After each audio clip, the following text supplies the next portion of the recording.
My boyfriend has been disgusted with me lately. He doesn't want to be intimate with me, doesn't want to take me out, and doesn't want to acknowledge our relationship. He says I've become unattractive, but I'm a flower spirit. Love is my nourishment. The more I'm loved, the more beautiful I become. The reason I've grown ugly is that his love for me has been fading. After months of fooling around outside, when he finally remembered me, the disgust and mockery he had prepared somehow wouldn't come out. Because, to his shock, during the days he was away, my beauty had returned. In fact, I was even more beautiful than before. Chapter 1. I turned over in bed, and the silk sheets snagged with a harsh ripping sound. Staring blankly at my dry, shriveled elbow, my heart sank. Claude had been away on a business trip for 3 days. I was withering, literally withering, something no skincare product could fix. But the remedy was simple. Claude just needed to hug me and kiss me. I'm a flower spirit, sustained by love. The stronger the love, the more beautiful I become. A hug, a kiss, anything connected to love serves as nourishment for me. Even a caring daily greeting works. But Claude was probably too busy. It had been a very long time since he'd shown concern for me on his own. I scrolled through our chat history. Almost all of it was me sharing things with him while his replies were few and far between. I tried to hold back. But in the end, I sent him another message. When are you coming back? I miss you so much. I didn't expect a quick reply. Just as I was about to lock my screen, my phone suddenly vibrated. Tonight. My eyes widened in disbelief. I read that single word over and over again. Ah. Tonight.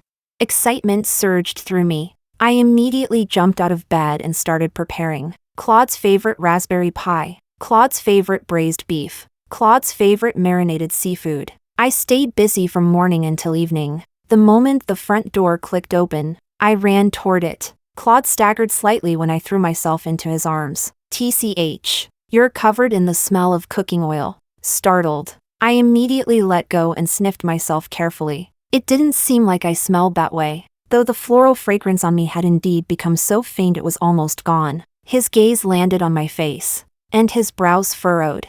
I didn't miss the obvious disgust in his eyes. A wave of hurt washed over me, mixed with unease. I knew I didn't look my best right now, but surely it wasn't bad enough to make him look at me like that. I could only comfort myself. Now that he was back, everything would be fine. I would recover. But I curled my fingers. The hangnails around my nails were still there. The long hair draped over my chest remained dry and split at the ends. Why? He had hugged me. Why hadn't anything changed at all? Claude glanced at the dining table, packed with dishes, and let out a heavy sigh. Loosening his tie, he pushed his suitcase toward me. Wash my dirty clothes. I'm heading out again. Huh? Aren't you staying for dinner? He lowered his head and lit up his phone screen, quickly replying to a message. I caught a glimpse of the conversation. Messages were flying back and forth, one after another. Instinctively, I tried to see who he was texting. Claude suddenly locked his screen. When I looked up, I met his displeased gaze. I don't like it when you do that. I apologized immediately. I'm sorry. I didn't mean anything by it. I was just curious. What kind of conversation could make him reply instantly every single time? Was I too boring? Was I too clingy? How should I change? Enough. He cut me off impatiently, turning toward the door and gripping the handle. Don't wait up for me tonight. Honestly, you're making me lose my appetite. Chapter 2. The door slammed shut right in front of me. The warmth left behind by that brief embrace faded almost immediately. I sat back down at the dining table in a daze, completely bewildered. Lose his appetite? Was he talking about me? Or the food? I sat there for a long time, unable to figure it out. By midnight, Claude still hadn't come home. I wanted to ask where he was, but I was afraid of bothering him. After hesitating for a long time, I opened my phone. Right then, a message from one of my koi spirit sisters popped up. Flora, have you heard? That little succubus was fooled by her partner with heather flowers mixed into lotus root starch for almost half a year. She's practically withering away. I was shocked. How is that possible? Did her partner stop being interested in her? TCH. It's not that he lost interest. He's just been getting fed elsewhere. I was even more stunned. The succubus had an absolutely breathtaking face and figure. Her partner had pursued her for ages before finally winning her over. Someone like that would cheat? Men, no matter how beautiful the flower or how irresistible the temptress, they'll eventually get bored. They're creatures who are addicted to novelty. Flora, you'd better be careful. If you get sent back, it'll be a huge problem. Holding my phone, I felt utterly lost. A long time ago, humans began crossing into other worlds in large numbers. Eventually, those worlds were explored so thoroughly that humans were everywhere. As part of an exchange, natives of those worlds were assigned to live here. If we failed to adapt to human society, we'd be sent back. And once sent back, we'd become nothing more than NPCs for humans to grind levels, fight monsters, and farm experience from. I didn't want to be sent back. The call finally connected on the 5th attempt, but the voice that came through the speaker wasn't Claude's. Amid the noisy background, I heard a girl complain playfully to someone nearby. "Oh, come on, keep it down. I can't hear anything." I tightened my grip on the phone. "Hello, this is Claude's phone, right? Is something wrong with him?" There was a brief silence on the other end. Then she answered in a bright, cheerful tone. "He's in the restroom. I'm answering for him." "Are you entertaining clients?" I asked carefully. "Do you know when it'll end? I can come pick him up." "Entertaining clients?" The girl laughed softly. "Is that what he told you?" He hadn't told me anything. That was just an excuse I had made up for him. I had to admit it. Claude hadn't taken me out with him in a very long time. Back when we first got together, he practically wanted to keep me attached to his side every second. He introduced me to everyone he met. Whenever someone casually asked if he'd eaten yet, he'd somehow steer the conversation into, "Yeah, how did you know Flora is my girlfriend?" That was the Claude who had loved me so openly, so proudly, as if he wanted the entire world to know. And now? Now he disliked me so much that he didn't even want me near his social circle. It wasn't until the middle of the night that he finally came home, reeking of alcohol. I struggled to get him settled into bed. Just as I was about to make him some hangover soup, his phone screen lit up. "You're so naughty." For some reason, the tone of those words immediately reminded me of the girl who had answered his phone. My heart pounded wildly. Glancing nervously at the sleeping Claude, I held my breath and used his hand to unlock the screen. The chat window was spotless, including the newest message. There were only 3 lines. "Guess what color I'm wearing underneath tomorrow. If you guess right, I'll give it to you tonight. If you guess wrong, you have to buy me the color you mentioned." Claude's reply consisted of a single word. Nothing. The blood in my body seemed to freeze. So when he had nothing to say to me, this was what he was talking about with someone else. When we were assigned to the human world, all of this world's knowledge and civilization had been implanted into us. I could talk to Claude about history, about sports, about the evolution of human society, about art and culture, about esports. Yet despite knowing all those things, I no longer had anything in common with him. I couldn't lie to myself anymore. Lately, I couldn't feel Claude's love at all. So this was the kind of thing he liked? The words of my coy spirit sister echoed in my mind. Men are forever chasing novelty. Had I become too boring? Too obedient? Too well-behaved? If that was the problem, I could change. I would learn. Chapter 3. When I woke up the next morning, Claude's side of the bed had long since gone cold. I got out of bed slowly and made myself a late breakfast. I had just sat down when the doorbell rang. Standing outside was an unfamiliar young man who looked extremely nervous. Immediately setting aside the sadness I'd been trying to process since last night, I cautiously hid behind the door. "Who are you looking for?" "Hello. I'm your neighbor. I moved in 2 months ago. I don't mean any harm. The young man raised his hands and took 2 steps back. I really couldn't resist anymore. Couldn't resist? I became even more wary and slowly closed the door, leaving only a narrow crack. "The food from your apartment smells way too good." He looked at me hopefully. "Could you let me have a meal? I'll pay for it." Smells good? But I had only made a pot of rice cooker mixed rice.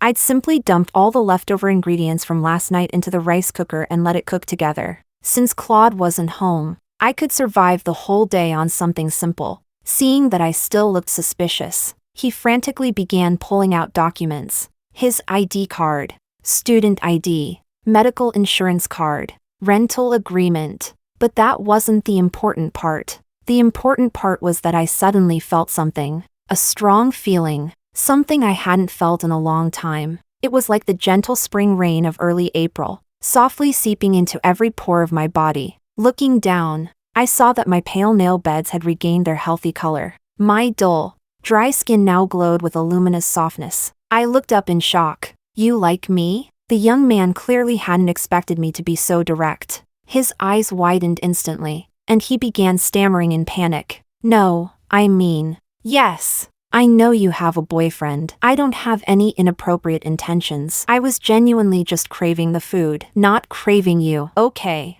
maybe a little, but I won't cross any boundaries. I promise. I wasn't wearing this athletic tank top to seduce you. I just came back from basketball practice. I smelled the food before I had time to change, and I definitely didn't come over on purpose because your boyfriend isn't home." What was he even talking about? I was completely confused. In the end, he looked utterly helpless, not daring to get too close. He stood several steps away and pleaded softly. "Please don't dislike me." He looked like a giant homeless puppy. After thinking about it, I decided that people who reminded me of puppies probably weren't bad. "All right, wait here." I closed the door and headed into the kitchen. A moment later, I came back with a lunch container. Since he'd helped me recover a little, I'd treat him to a meal. Before I got together with Claude, I used to feel this kind of affection all the time. Flower spirits were born with the ability to make people like them. But liking someone was just liking them. Continuing to love them, that was the remarkable part. Claude, could it be that he really doesn't love? I immediately shook my head and forced the thought out of my mind. I packed the lunchbox until it was completely full. Then I reopened the door a crack and handed it out. Can I get your contact information?" he asked. "I'll transfer the money to you." "No need." "Then, when would be a good time for me to return the lunchbox?" "Just leave it outside the door." "Okay." He looked a little disappointed, but soon he smiled again, holding the lunchbox as if it were something sacred. He declared solemnly, "I'll eat every single grain. College guys really can eat." I was afraid the container wouldn't be big enough, so I'd packed the rice down as tightly as possible. It was practically compressed into a brick. Still, I should thank him. I ran my fingers through my silky hair, a thought occurring to me. Since I'd recovered a little, maybe I should bring Claude lunch today. Chapter 4. Before going to Claude's company, I stopped by the succubus's apartment. She looked much better now. I was so stupid before, putting all my hopes on one man. "Do you know that cute guy from the coffee shop downstairs? Last night he ate 8 pineapples for me." 8! Sob. I never knew things could be this sweet. Oh, was this really something I was supposed to hear? My face grew warm. Then I caught sight of myself in the mirror. This black leather strapless dress seemed to have ventilation holes everywhere. I instantly felt like I was on fire. She zipped up the back for me and rested her chin on my shoulder. "Flora, do you really want to win him back? Why not do what I did and find someone new? There are 3.5 billion men in this world, but Claude was the first person who had ever shown me kindness. Back then, several men had surrounded me, pestering me relentlessly and insisting that I go back to their homes with them. He was the one who stepped in and got me out of that situation. I had once been loved by him so intensely, so passionately. I didn't want to give up. If what he wanted was novelty, then I'd give him novelty. Very soon, I would realize just how foolish that idea was. Most of the employees at Claude's company had gone out for lunch. I walked to the door of his office. Just as I was about to push it open, I heard a familiar female voice. There was laughter in it, mixed with playful flirtation. My hand froze halfway to the door, through the gap that hadn't been fully closed. Our eyes met. She had a youthful, clean-looking face. Her features weren't particularly striking, though she could be called reasonably pretty. She was sitting on Claude's desk. The moment she saw me, both her smile and the legs she had been swinging paused briefly. Then the smile returned. "Claude." She spoke to him, but her eyes remained fixed on me. Your girlfriend is so beautiful. How could I possibly compare? Claude had his back to me. At her words, he let out a mocking laugh. Beautiful? Without a man? She's nothing. Don't try to fool me just because I haven't been here long. I've heard how desperately you chased after her back then. So what? Claude impatiently pulled the woman into his arms. His tone dripped with ridicule. I was just obsessed for a while. Later, every time I thought about how stunning she looked when I first met her, and realized that beauty had been nurtured by other men's affection before me, I felt sick.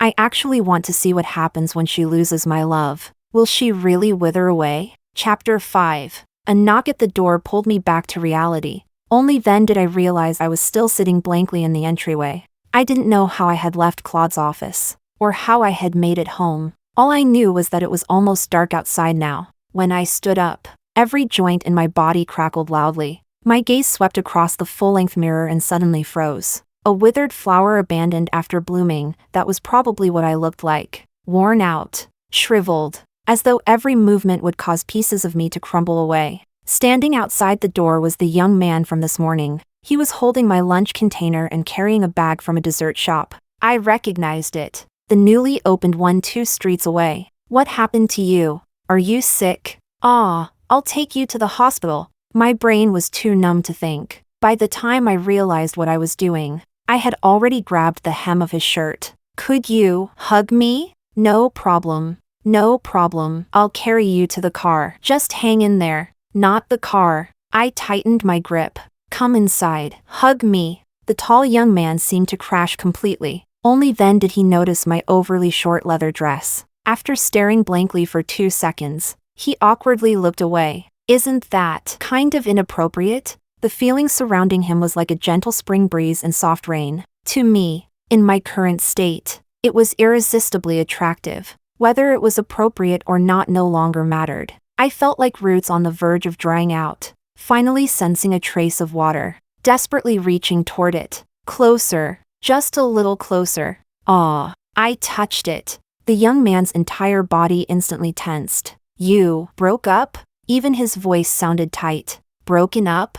My mind was foggy. The thought process felt painfully slow. At noon, I had fled in panic. I hadn't gotten an explanation, nor had I broken up with Claude. So technically, not yet. I shook my head. The hands that had been hovering lightly behind my back seemed to encounter some invisible resistance. They paused in midair. After an unknown amount of time, it was as though he finally overcame that resistance. His arms tightened suddenly, pulling me into a complete embrace. His breath brushed against my ear. It tickled. What else do you need me to do? Actually, this was already wonderful. Standing was just a little tiring. After a lot of awkward adjustments, we ended up with him sitting on the sofa while I sat facing him in his lap. The affection radiating from him felt like rain falling from heaven. I could feel every inch of my body gradually relaxing and reviving. A contented sigh escaped my lips. I was saved. If only he weren't so nervous. His thighs and chest muscles were rock hard. I felt as though I were sitting on a wooden bench. It was uncomfortable. I protested softly. Could you not be so stiff? The wooden bench that had been completely motionless immediately scooted backward a little. Sorry. That's not something I can control. I looked at him in confusion, lifting my head from his shoulder. You can't relax a little? His gaze darted away. His thick eyelashes trembled slightly. Not right away. I still didn't understand why he couldn't, but it was better than being shipped back to my original world and getting beaten up by monsters far tougher than this situation. After quietly absorbing his affection for a long time, my body recovered by about 70 or 80%. Unfortunately, my mental state quietly collapsed in the process. Heavens, what had I done? I'd dragged a neighbor I'd only just met into my house.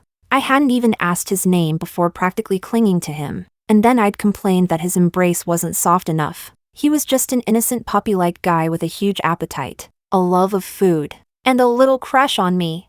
Say something, anything, fix this situation. As I desperately searched for words, his voice sounded above my head. Feeling better? He paused. How about some cake? Sweet food usually makes people feel better. As he spoke, One hand supported my lower back while he leaned forward to reach for the dessert bag on the coffee table. The movement brought us even closer together, practically inseparable. I could clearly feel the rise and fall of his chest and abdomen with every breath. Firm, strong. The situation had somehow become even stranger. This was bad, very bad.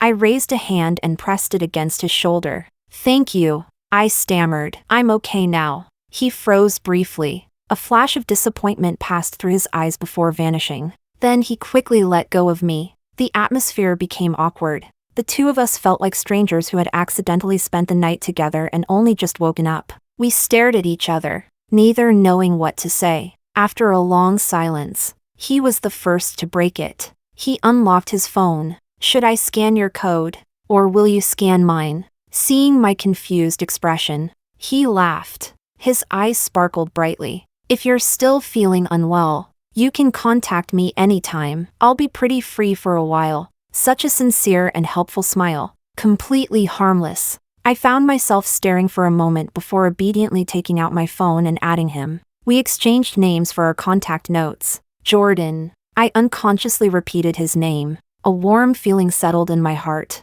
It wasn't until long after he left that I realized I had never properly thanked him. After thinking about it for a while, I finally sent him a message. "Thank you so much for today. If you don't mind, you're welcome to come over for meals anytime." Jordan hadn't replied yet. Instead, a message from Claude popped up. "Business dinner tonight. Make some hangover soup in advance." Chapter 6. That single sentence was enough to send my briefly recovered body and mind spiraling toward collapse again. I tried not to think about the flirtation and betrayal I had witnessed at noon. I tried to force Claude's contemptuous, faintly malicious words out of my head. I wanted to calm down, to reject him, to confront him, to cut ties with him completely, but my hands trembled as I typed. My breathing became more rapid with every breath. My head began to feel dizzy again, as though deprived of oxygen. In the end, I gritted my teeth, threw my phone aside, and pushed myself up from the sofa.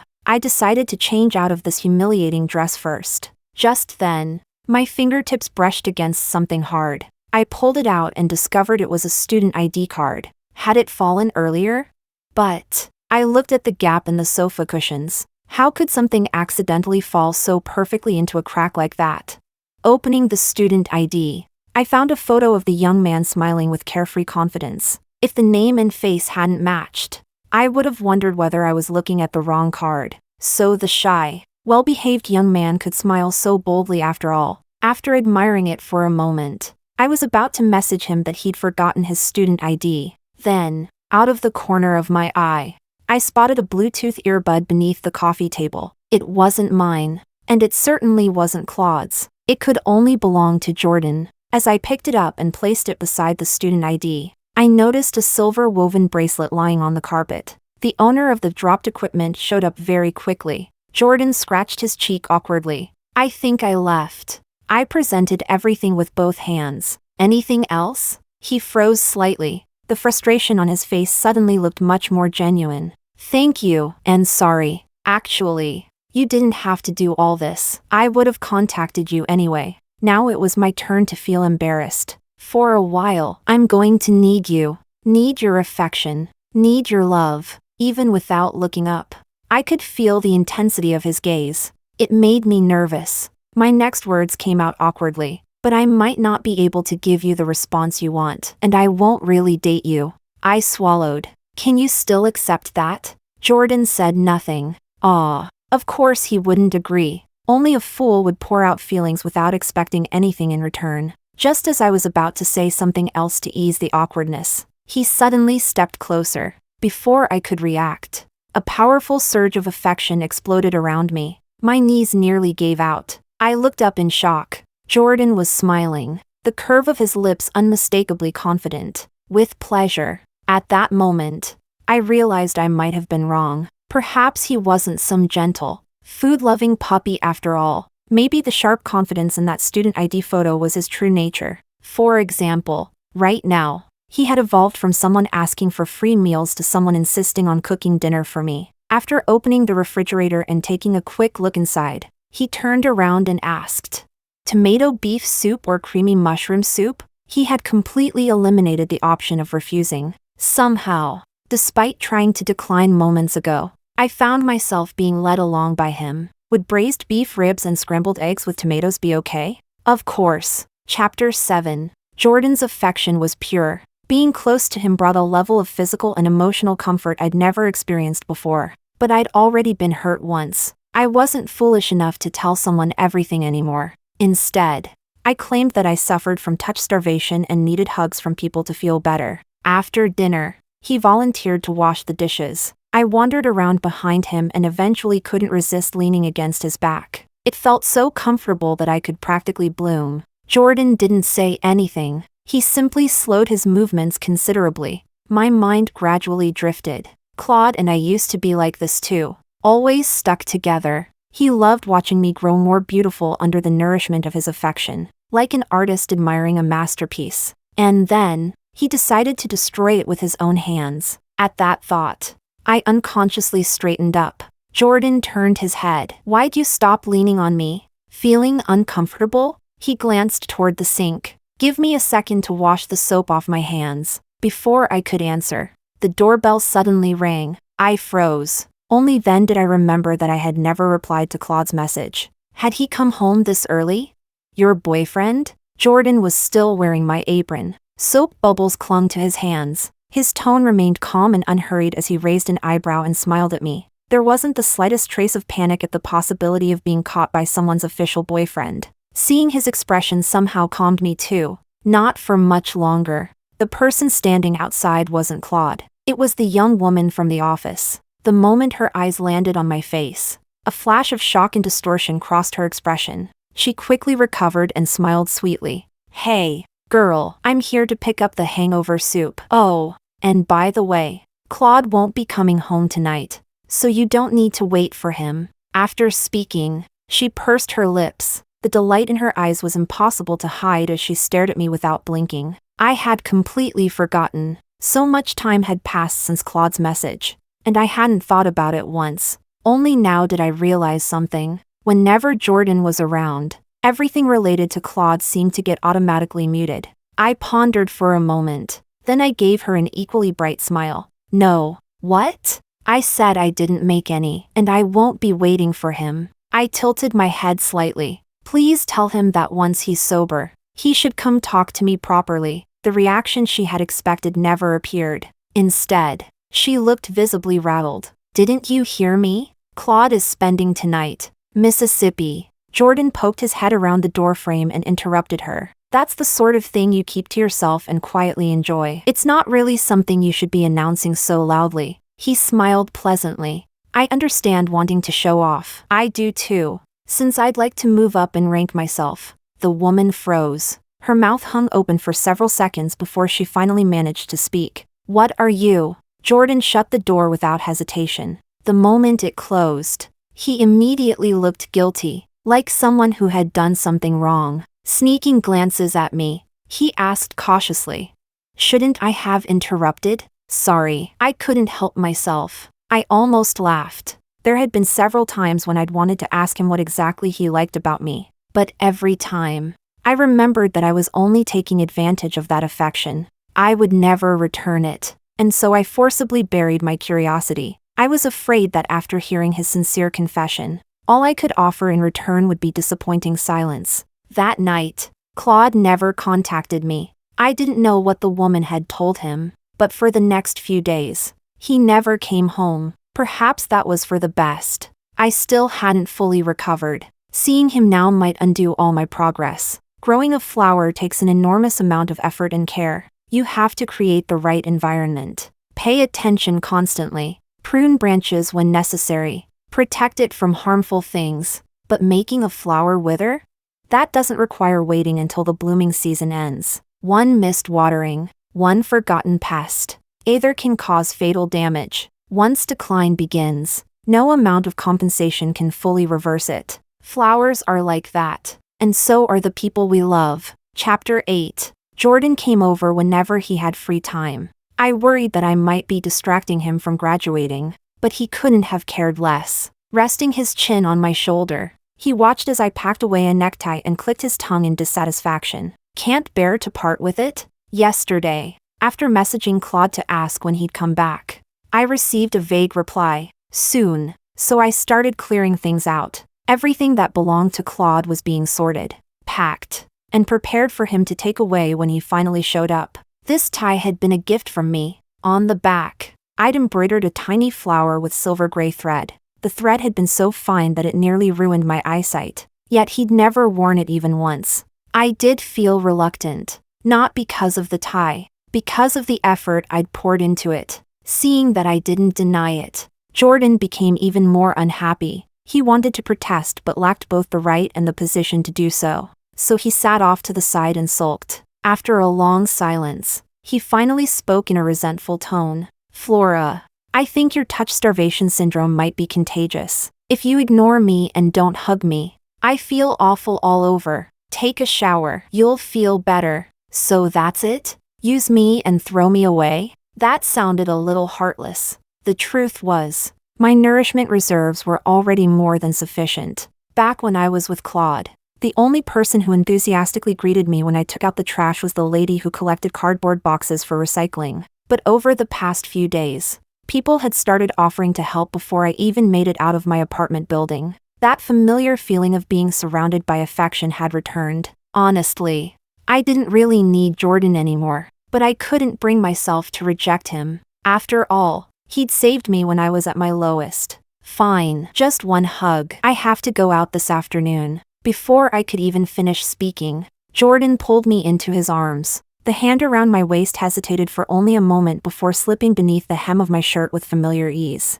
I shrank back instinctively. Don't do that. You'll end up. After sitting on his lap enough times, I'd learned that it wasn't only his muscles that became rock hard. Too late. Jordan sighed dramatically. That already happened. Jordan was smart. After only a few encounters, he'd figured out the reason behind my recovery. One time after hugging me, he pinned me lightly against the sofa and murmured in a tender voice, "Have you ever considered trying a more efficient method?" The temptation in that whisper was about as dangerous as a gardener waving a bottle of premium fertilizer in front of a flower and asking if it wanted a taste. I resisted, again and again, but Jordan was persistent, again and again. Every compromise I made only encouraged him to push a little further, though we'd always stopped before crossing any real lines. We'd already drifted very far from the original agreement of just hugs. Flora, he buried his face against my neck and nuzzled lazily. You smell amazing. His words reminded me that I really did need to leave. In this world, my profession was perfumer. After getting together with Claude, I'd neglected my career for far too long. It was time to pick it back up. I'll come with you, Jordan offered. The mall opened a new dessert shop. I fastened the last button of my blouse and turned toward him. No need. I'll bring something back for you. Jordan straightened lazily. I want whatever your favorite is. My favorite? Raspberry pie? No, that was Claude's favorite. The reason there was always beef in my refrigerator was because Claude liked it too. I froze. I suddenly realized I couldn't remember what I actually liked. The shoulder-length curls? Because Claude liked them. The elegant designer-inspired outfits? Because Claude liked them. Waiting at home for him to return? Because Claude liked that too. He had carefully pruned me into the version he preferred, arranged me beautifully in a vase, then waited for me to wither. Jordan and I ended up sampling almost every dessert in the shop. Then I tasted the pistachio yogurt cheesecake. Suddenly, something brightened inside me. You like that one? I nodded repeatedly and pushed the small plate toward him. Try it. Jordan didn't reach for the fork. Instead, he leaned forward slightly and tasted from my spoon. His eyes curved with satisfaction. I like it too. The dessert shop buzzed with conversation. People came and went all around us. For no reason at all. My heart skipped a beat. Flustered, I pushed him back into his seat. We're in public. Behave yourself. Jordan's response seemed completely unrelated. Flora, you're really beautiful. Young people and their impossible train of thought. I muttered a vague thanks. Well, I guess I should thank you. It doesn't have much to do with me. His gaze settled on me, warm and unwavering. You were always beautiful. Even with my head lowered over the dessert, I could feel his intense stare, feel the affection radiating from him. The love around me had become so dense that it felt almost tangible. I couldn't handle it. With trembling hands, I packed up the unfinished cake. Jordan took the box from me, then casually intertwined his fingers with mine. I tried to pull away. Failed. Since I helped you discover your favorite flavor. His thumb brushed lightly against my hand. Can I get a reward? Chapter 9. The moment he said that, I calmed down. Holding hands was fine. However, the second we stepped into the elevator in the underground parking garage, he pinned me against the corner and kissed me. Only then did I realize the reward he wanted wasn't hand-holding. Wait. Can't wait. Cradling my face in his hands, Jordan abandoned every trace of restraint and self-control. Too many desserts can cause breakouts. I'm helping you take preventive measures. Huh? What a shamelessly clever excuse. Fine. I had to admit I was convinced by it. But not here. This was an elevator where someone could walk in at any moment. I was only halfway through worrying when the elevator doors opened. A familiar, slightly hesitant voice sounded from outside. Boss Jordan? It was Claude. Almost instinctively, I buried myself deeper into Jordan's chest. I didn't even know why I felt guilty. Physically and emotionally, I was already done with Claude, but without actually saying the words we're breaking up. What I was doing now hardly felt honorable. Also, Boss Jordan? What kind of title was that? I tried to glance up at Jordan. He simply raised a hand and pressed my head back against him. I haven't seen you around the company lately. Is graduation going smoothly? Claude's hand paused over the elevator buttons. Boss Jordan lives on the 8th floor too? That's right. Jordan's heartbeat remained steady and powerful. Not a hint of panic. He even had enough attention to spare to absent-mindedly stroke my earlobe with his thumb. I sucked in a sharp breath. A victorious chuckle escaped him. Claude's gaze swept toward us and paused briefly. Director Claude seems very interested in my girlfriend. No. Claude immediately turned away. It's just that the perfume smells familiar. Of course it does. My eyes widened. Surely he wasn't about to. Claude looked equally surprised. Jordan continued calmly. I smelled it before and couldn't stop thinking about it. I finally managed to get the same one. Oh, I see. Claude nodded repeatedly, yet his eyes kept drifting toward us through the reflection in the elevator wall. By the way, Director Claude, how are things with your girlfriend? Jordan's tone remained casual. I've heard some unpleasant rumors. Have you already broken up? We haven't broken up. Claude answered without hesitation. It's probably just gossip. Our relationship is great. He smiled. When we get married, you absolutely have to come have a drink. Jordan and I froze simultaneously. At that exact moment, the elevator reached the 8th floor. Claude gave a slight nod and stepped out first. Jordan remained motionless, blocking me. I pushed at him. Instead, he caught my wrist. What do we do? His voice was low. He doesn't seem interested in breaking up. My thoughts were a mess. I'd believed we could sit down and end things calmly and maturely. Yet a single sentence from Claude had thrown me into confusion again. Jordan bit lightly at my lower lip, forcing me back to the present. At this point, whether he wants to break up or not isn't his decision anymore. Move. I pulled against him. I want to go home. Not right now. Why not? I don't want to drag this out anymore. Jordan's hold didn't budge. Frustration rose inside me, mixed with helplessness. That's not what I meant. Taking my hand, he pressed it against his chest, then slowly guided it downward. Since you already gave me a reward. His eyes curved with amusement. Could you finish giving it properly? Chapter 10. There was, of course, no reward. I sat on the sofa with my arms crossed, interrogating Jordan about exactly when he'd started liking me. Looking aggrieved, he nuzzled against me and tried to change the subject. This is torture. Do we really have to talk about this right now? Acting like a puppy won't work. Fine. Jordan stopped pretending. The next second, he climbed onto the sofa and pushed me back against the cushions. I'd almost forgotten. He was far more dangerous when he wasn't acting like a harmless puppy. Flora. His eyes curved slightly. Your boyfriend was the one who personally invited me into your home. Back when Claude and I had first started dating, he loved inviting coworkers and friends over for meals. At the time, I'd been secretly delighted. I thought he simply couldn't resist showing off our relationship. Only now did I realize the truth. What Claude wanted to show off wasn't our love. It was a different kind of superiority. The woman everyone else considered goddess-like was cooking and cleaning for him, busy in the kitchen and around the house, gentle, obedient, almost like a maid. Jordan was the son of the group that employed Claude. I couldn't even remember when he'd first visited. Back then, Claude had occupied my entire heart and mind. Everyone else had been nothing more than labels. This person didn't eat spicy food. That person was allergic to seafood. Someone else preferred their alcohol warmed. As for Jordan, after he moved in, we'd crossed paths in the elevator countless times. He'd held the door open for me, helped carry my packages, shared his umbrella on rainy days, and I remembered none of it. When you truly love someone, you don't notice anyone else. The phone on the coffee table kept ringing. When the calls stopped, message notifications immediately followed. Most likely, Claude had discovered that all his belongings had been packed up and left outside the apartment. He was panicking. Unfortunately for him, neither of us had much attention to spare. Having seized control of the conversation, Jordan turned the questioning back on me. "Can you see me now?" My response came out fragmented and uneven. "Why, yes.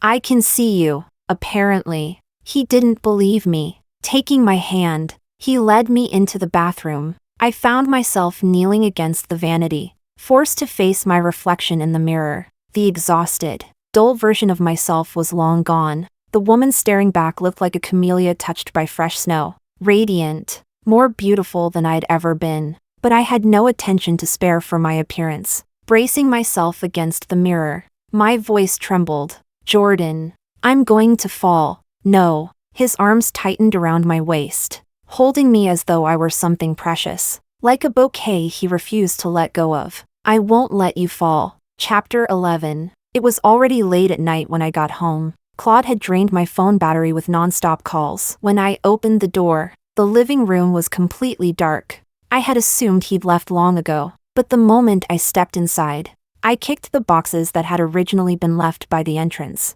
At the same time, Claude's voice rang out from the living room, irritation dripping from every word. "So you finally decided to come home? Where were you? Why weren't you answering my calls?" I was surprised. Had he really been sitting here waiting all this time?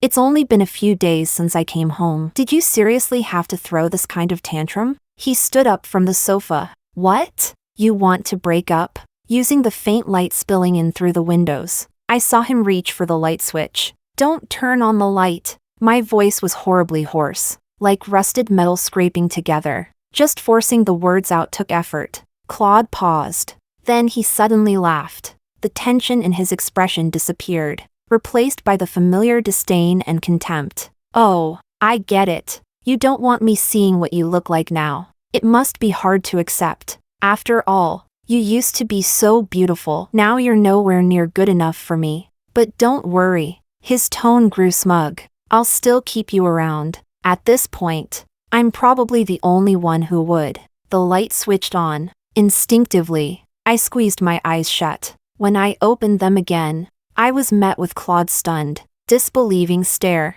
He had guessed correctly. I really hadn't wanted him to see me like this. 2 buttons were missing from my blouse. The exposed skin at my collarbone and chest was covered in marks Jordan had left behind. Bright red traces stood out vividly against pale skin. A storm of emotions flashed through Claude's eyes. Shock, confusion, disbelief, and finally, overwhelming rage. He strode toward me, grabbing my shoulders. He slammed me against the door. His eyes were bloodshot. Veins bulged at his temples. "You actually..." He ground out the words through clenched teeth, then stopped. Perhaps he was too furious to decide what word to use. Cheating?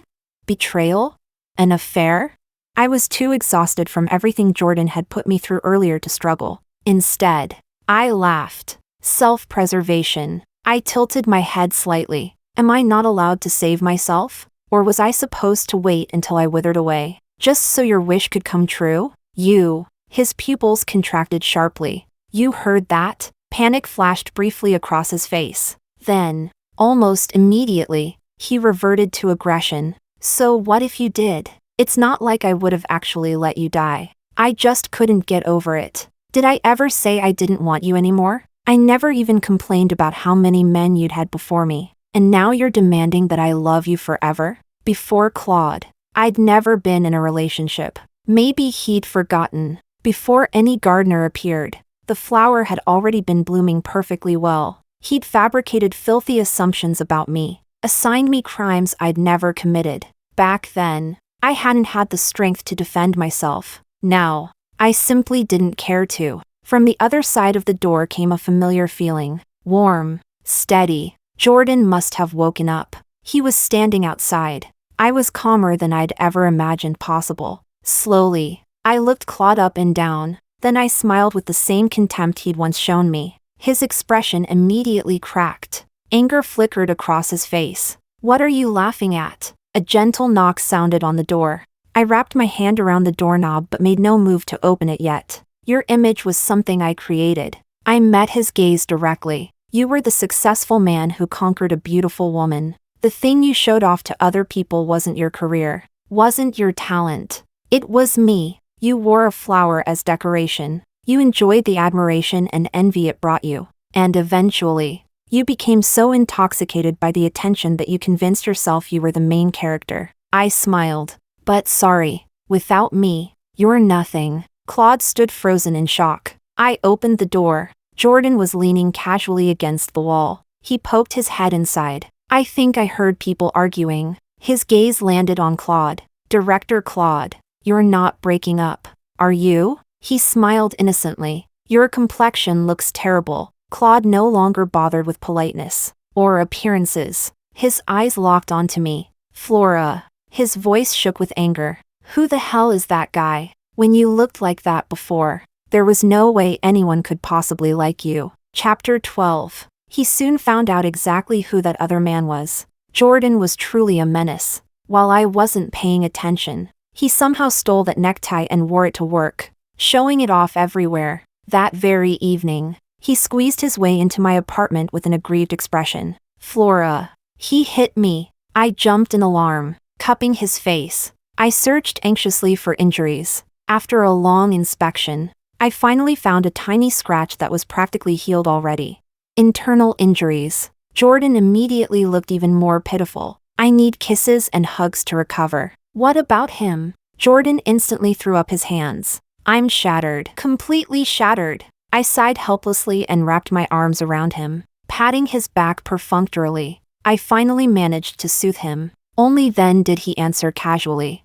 "He's fine, I guess." A pause. "Probably not dead." "And that girl?" Jordan suddenly became extremely busy. For some reason, fidgeting, looking around, doing absolutely nothing useful. Finally, he buried his face against me and rubbed his cheek against my shoulder. "Ouch." His voice was muffled. "Everything suddenly hurts." I had a vague feeling that something wasn't quite right, but I couldn't spare the energy to investigate. The new fragrance I'd launched became a huge success. For the first time, I experienced a different kind of overwhelming affection, one that had nothing to do with men, and nothing to do with romance. I began exploring the kind of life I genuinely enjoyed, developing hobbies, discovering my own interests, because little by little, I came to understand something important. When I learned how to love myself, the world finally learned how to love me back. Chapter Extra, Jordan's Perspective. Here we go again. He's bragging about his girlfriend. Again. I hated Claude. No real ability. No meaningful achievements. Everything he had was built on the efforts of his team. If my father hadn't insisted that I spend some time learning under him first, I would have kicked him out ages ago. His little followers were marveling over the elaborate lunchbox he'd brought. Claude waved it off casually. "Aw, I told her not to bother. She insisted on waking up at 5 in the morning to make it for me." "That's insane." "Claude, damn. I'm jealous. I'd love a girlfriend that devoted." "You're so lucky." Claude's expression shifted slightly. One of the sycophants immediately jumped in to flatter him. "If you had half of Claude's charm, you'd have one too." Another round of tedious mutual admiration followed. Someone finally noticed that I'd been silent the entire time. They grinned and nudged me. "Jordan probably doesn't know. Claude's girlfriend is an amazing cook. We go to his place for free meals all the time." "Oh." I raised an eyebrow. "Doesn't that inconvenience her?" Claude looked at me, his eyes lighting up. Not at all. She loves it. He smiled. How about tonight? Anyone free can come over for dinner. There were less than 5 hours left until dinner time. Did he have any idea how exhausting it was to prepare food for that many people in such a short time? I was about to refuse. Instead, he casually waved his phone. I already told her. Everyone cheered. I swallowed the objection I'd been about to voice. Claude's girlfriend really was beautiful. Every positive adjective in the world suited her. Throughout the entire evening, she remained busy in the kitchen, while everyone else talked loudly and laughed. She struggled to carry a heavy cast iron pot by herself. I used smoking as an excuse and walked into the kitchen, turning the range hood to its highest setting. I created a wall of noise that separated us from everyone outside. She looked puzzled when she saw me holding a cigarette without lighting it. Honestly, I was puzzled too. What exactly was I doing here? I just knew I didn't want to listen to those idiots anymore. The cabinet doors were covered with sticky notes. Food allergies, preferences, dislikes, every detail about the people outside. She handed me a pen and notepad, signaling for me to add my own preferences. I didn't take them. Instead, I asked, "What about you?" She blinked, then smiled. "I'm not important." It was difficult to describe the shock that answer caused. "You like him that much?" My voice was quiet, almost drowned out by the range hood. She leaned closer and asked me to repeat myself. I caught the faint fragrance surrounding her. My body stiffened involuntarily. "I do." Her smile softened. "He's my everything." Even after my assistant picked me up that night, those words continued echoing in my mind. I stared at my reflection in the rearview mirror. The face staring back was young and clean-cut. Before I realized it, I heard myself speaking. "Your family desperately needs money, right?" Every rational part of my brain was sounding alarms, begging me not to lose my mind. My mouth, however, remained calm. "Break Claude and his girlfriend up, no matter how you do it." My assistant was horrified. After confirming I wasn't joking, she cautiously replied, "Honestly, I don't think they'll last even if nobody interferes. I can't wait." She immediately began negotiating compensation. "At least make your acting convincing." I glared at her. "If you get caught, you're fired." She had already climbed out of the car and happily accepted the deal. Then she kicked the tire. Capitalist dog. I hadn't expected things to go so smoothly. The day Claude came back from his business trip only to leave again almost immediately, I knocked on Flora's door. I knew she was wary of everyone except Claude. That was fine. I could act like a puppy. A little carefully timed stupidity, a little harmless clumsiness. Bit by bit, her defenses came down. She came to believe I was a guy with a few tiny schemes who was terrible at hiding them. That was exactly what she believed. Everything unfolded according to my plan, and then things started going off course. Originally, I wanted her to love me the way she'd loved Claude, to look at nobody except me. But the day she tasted a dessert she genuinely loved, the way her eyes lit up instantly, something inside me changed. A voice whispered, "Forget it. This is good too. No, this is better." 6 months after she and Claude broke up, I finally couldn't take it anymore. She became more beautiful, more accomplished, more confident, and the number of outstanding men around her kept increasing. I panicked, so I resorted to a few tricks. I bribed the succubus with 8 elite male models and convinced her to help me stage a scene. "Flora." The succubus wrapped an arm around me dramatically. "Since he's not your boyfriend, can I take him home? I've never tried one like this before." "I want to." Flora said nothing. I was so nervous I felt sick. Inside, I was desperately begging her to stop me. "Please, just once, tell me to stay." But the succubus had nearly dragged me out the door, and Flora still hadn't spoken. I was frantically trying to figure out how to save myself when she finally looked up. My heart shot straight into my throat. "Jordan." She examined her newly done manicure and spoke casually. "If you walk out that door, don't come back." I immediately shoved the succubus outside, then slammed the door shut. "Wah." I threw my arms around Flora. "I knew you loved me, wife."